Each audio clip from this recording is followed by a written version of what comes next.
So I had a little flashback when you were, Ellen, when you were talking about the announcements about the soup being served on Christmas Eve morning and Sunday morning. I must have been about 4. We always went to my grandparents' house in Bridgewater, South Dakota, where all the cousins would gather, and my grandma would always make oyster stew. And one day, one evening, the whole Christmas celebration was totally disrupted because it had curdled. And I don't know how we got through that tragedy, but we did. It was really quite traumatic. Yeah. I'll never blame my grandma for any cooking thing, but something happened to the oysters or the broth. So I have a couple of credits here I want to put up on the screen for you today for this talk. There were some great sources that I was able to gather today. A couple books by Jacques Lucéron and one by Barbara Brown Taylor. As I was contemplating the gift that Stacy sent around about darkness and mystery. The mystery was our theme this month for COOF. And I gained a lot from some of the sources for today. I wanted to give credit to them. So one of the comments that I would like to base this on is the second screenshot is this statement. Light has as many meanings as dark. There is a kind of light that transcends both waves and particles. There is a light that can illumine the night without turning on any lights. It is apparent to those who have learned to rely on senses other than sight to show them what is real. It is the light that poets and mystics see when they meditate in the night hours as they discern how to communicate what they experience in both prose and poetry. It is the light our children and we all see when we allow it to happen. It is the light that authors try to communicate in stories of people like Moses, who saw in the darkness on Mount Sinai the glory of God that was wrapped in a dazzling darkness. And then there's people like Dionysius, who called it the unapproachable light in which God dwells. It is the awareness, perhaps intuitive, that each of us might experience as winter solstice approaches and the darkness grows, noticeably in the last few days before solstice, and then about a week later, the light begins to emerge, it seems like second by second, and we also notice that. It's an always new and yet ancient balance that gives meaning to the experiences that we have of twilight and dusk, of night and day.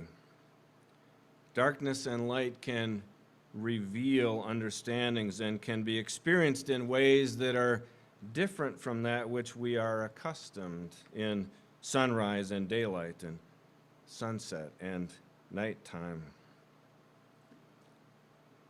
For many, this is something I picked up from Jacques Lucéron, for many, the idea of light is not confined to waves and particles experienced as light, is as incomprehensible to those who have not experienced it as it is indisputable to those who have, like Jacques Lucéron, who was a blind French resistance fighter. And he wrote about his experience of this other kind of light in his memoir called And There Was Light. At the age of 7, he was completely blinded by an experience that happened in a scuffle at school.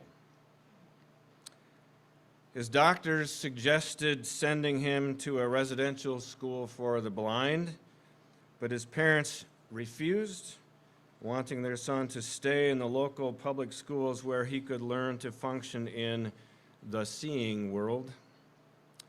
And he reflected that the best thing his parents did for him was to never pity him. They never described him as unfortunate. They were not among those who spoke of the night into which his blindness had pushed him. His father, who deeply understood the spiritual life, said this to him: "Always tell us when you discover something."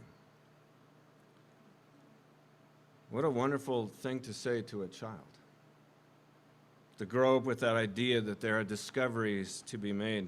Well, this was how Luceron learned that he was not a poor blind boy, but the discoverer of a new world in which the light outside of him moved inside of him to show him things he might never have found in a more conventional way, perhaps. Soon after his accident, he made a discovery that changed his life, and he wrote, the only way I can describe that experience is in clear and direct words. I had completely lost the sight of my eyes. I could not see the light of the world anymore. Yet the light was still there. Then he goes on to write, its source was not obliterated. I felt it gushing forth every moment and brimming over. I felt how it wanted to spread out over the world. I had only to receive it. It was unavoidable. It was all there. And I found again its movements and shades, that is, its colors, which I had loved so passionately a few weeks before. And then he goes on, this was something entirely new, you understand, all the more so since it contradicted everything that those who have eyes believe. The source of light is not in the outer world. We believe that it is only because of a common delusion. The light dwells where life also dwells, within ourselves. People who see in what we might call a normal sense might assume he was speaking metaphorically. And now at an older age, we might say he was really speaking philosophically or theologically. Well, maybe that's true. But he was also speaking literally of an experience of light that had nothing to do with his eyes. With practice, then, he learned to attend so carefully to the world around him that he confounded his friends by describing things that he could not see with his eyes. He could tell trees apart by the sounds of their shadows, he writes. He could tell how tall or wide a wall was by the pressure it exerted on his body.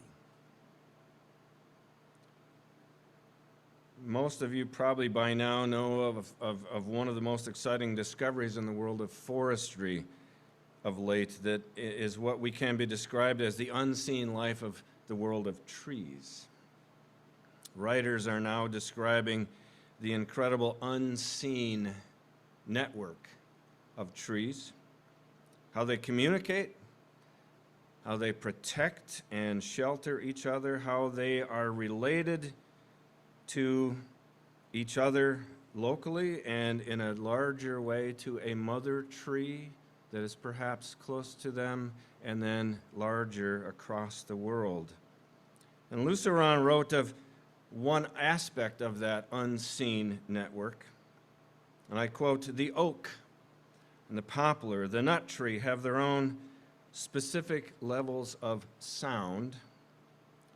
The tone of a tree is entered like a room. It indicates a certain order in space, zones of tension and zones of free passage. The same is true of a whole landscape. Perhaps we are the ones who are unknowingly handicapped, blind to another way of seeing. But you all know that if we are listening, we can easily recognize the leaves of an oak or a maple that make different sounds in the wind than a poplar or a quaking aspen. We recognize the sound of wind blowing through pine needles. We experience the different sounds underfoot when we walk through the woods. But we can easily tell the differences between the trees simply by looking. So we don't need to listen to them. So imagine what their communication with each other might be like. What do you think the trees are communicating to each other? Or in more conventional language, what do you think they are saying to each other? What do they know? Well, we might imagine they speak of some things like the temperament of those who walk among them. Perhaps they speak of the threat and the trauma of clear cutting.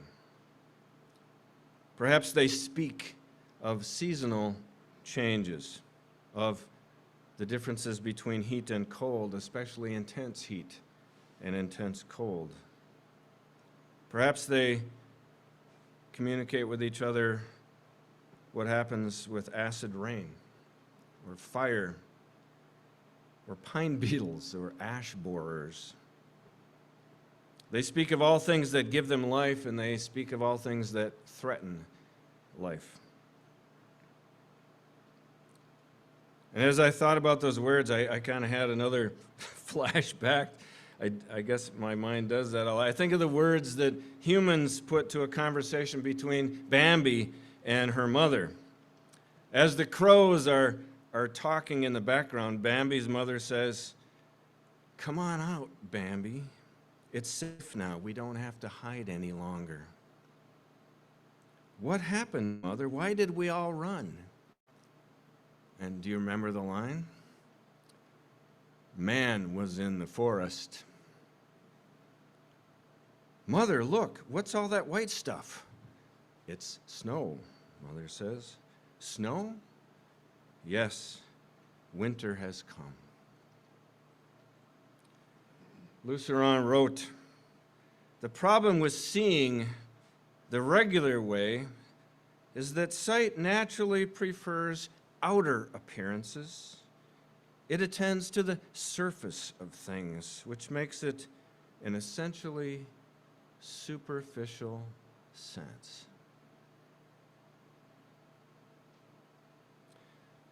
Well, we've all done it so far today. Our eyes skid over things. They skid over trees, over furniture. There's a little nail on the floor over here I saw. My eyes skidded over that, and I noticed it. It skitters over traffic that we went through, or lack thereof, this morning. It skitters over the faces that are here this morning. The table that is beginning to be spread with food. We notice these things. The road signs that we either see or sometimes tragically don't see.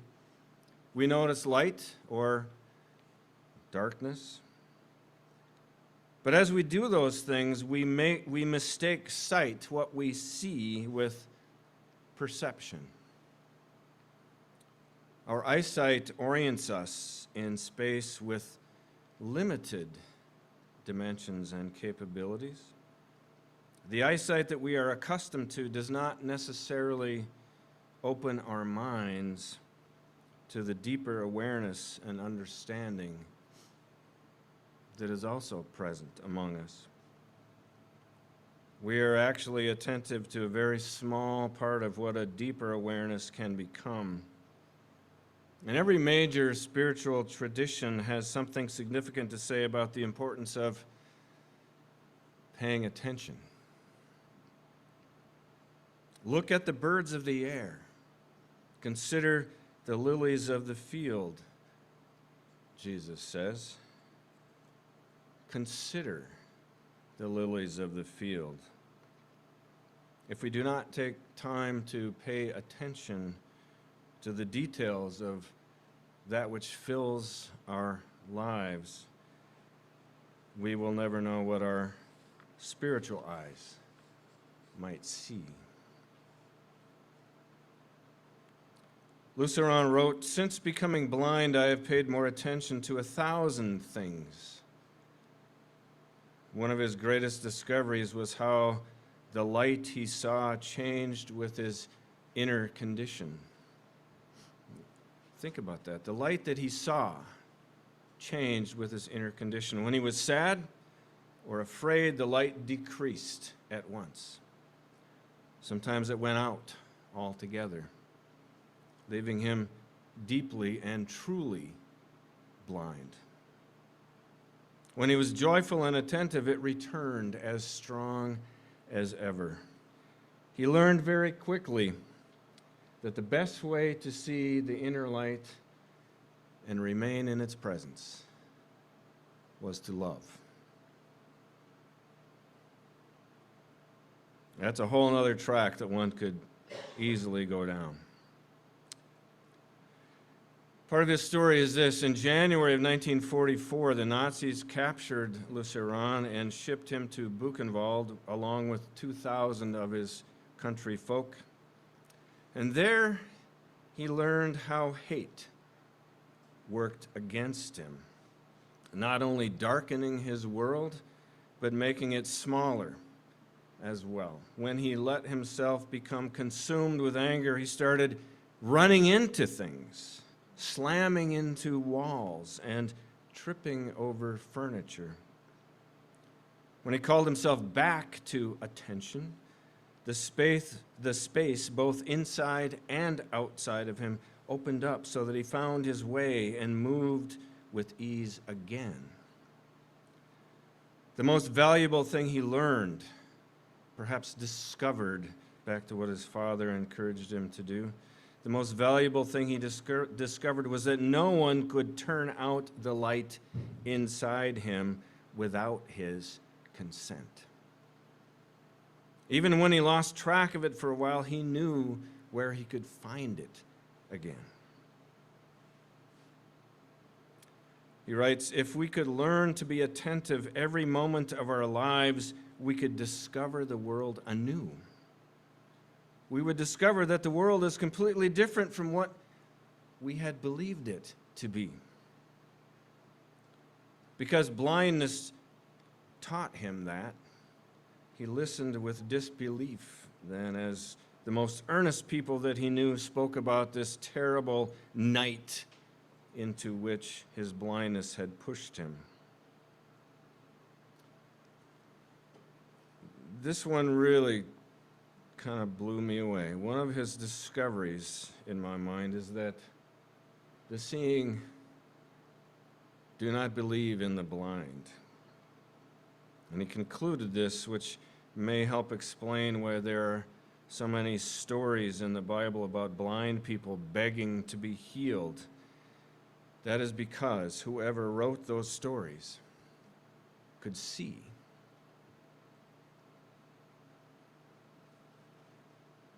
Now, there is truth to the saying, seeing is believing. Yet from someone like Luceron, we can learn that sight that is limited to our eyes alone can lead to blindness, the blindness of certainty. We can learn also that same truth applies to hearing, believing what we are told or what we read without questioning it, without questioning the reality that we are given. Various people, among them Paul Tillich and Anne Lamott, are attributed with this statement. And I think Elie Wiesel is in the company of these people as well. The opposite of faith is not doubt, but certainty. Perhaps it is in becoming blind to the limited way that we normally see, and deaf to the limited way that we are taught to hear, that we learn that belief, while important, is quite different from faith. Faith is that which grounds us in knowing in different ways. Faith is not the same as uncertainty, but sureness and confidence that there is so much more that we can see. Believing only in what we see with our eyes or what we hear with our ears can cause us to become blind and deaf. Learning to feel only what we are taught to feel can cause us to turn away from anyone and anything that is different than we are. And at that point, I can just hear a Zen master ask, "What is blindness?" It's interesting that in the Gospels, Jesus only heals a small percentage of those who ask for his help. And he says a strange thing. This is strange to all of us Christian clergy when we read this passage. He says this very strange thing at the end of a long story in John's Gospel. After healing a man who had been blind from birth, he says, "I came into this world," and it's up there for you to look at too. "I came into this world for judgment, so that those who do not see may see, and those who do see may become blind." Maybe that statement can be seen in a new light or heard in a different tone. Maybe Jesus is nagging, prodding us to recognize how seeing and believing can make us blind by giving us a cheap certainty that one quick glance at something, maybe one experience that convinces us of something, can tell us what something actually is. Maybe we who see with sureness and certainty are destined to really be blind by being fooled into thinking we have a clear view of how things really are, of who can see rightly and who cannot. There is a light that shines in the darkness, which is only visible there.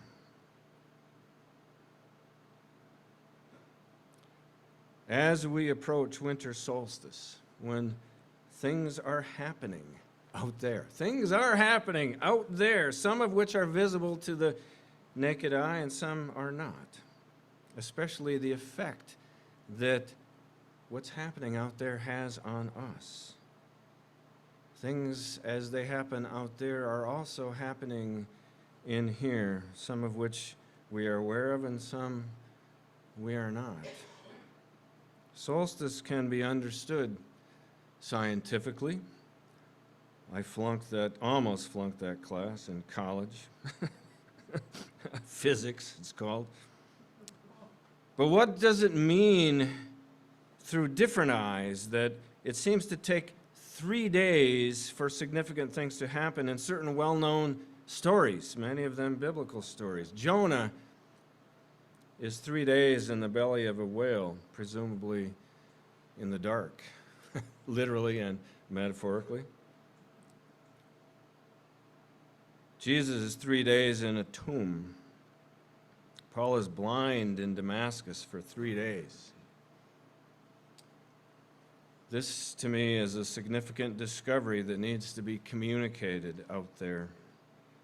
From earliest times, people learned that, meaning 3 days, was how long they had to wait in the dark before the sliver of a new moon appeared in the sky. For 3 days every month, we can practice being in the dark. seeing things that can only be seen in the dark.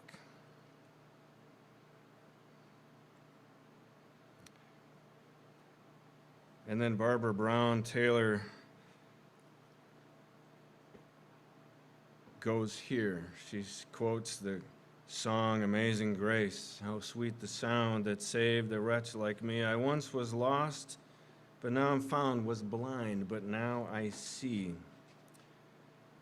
And she admits, as a Episcopal priest that has moved on from the boundaries and the confines of needing to locate her belief within a certain doctrine, she says that maybe that's one way that grace works, that song. But it's also equally possible, she says, that the grace we need will continue to come to us in the darkness of our uncertainty, our doubt, our lack of clarity, that opens to us a brightness and clarity and faith that has nothing to do with physical sight.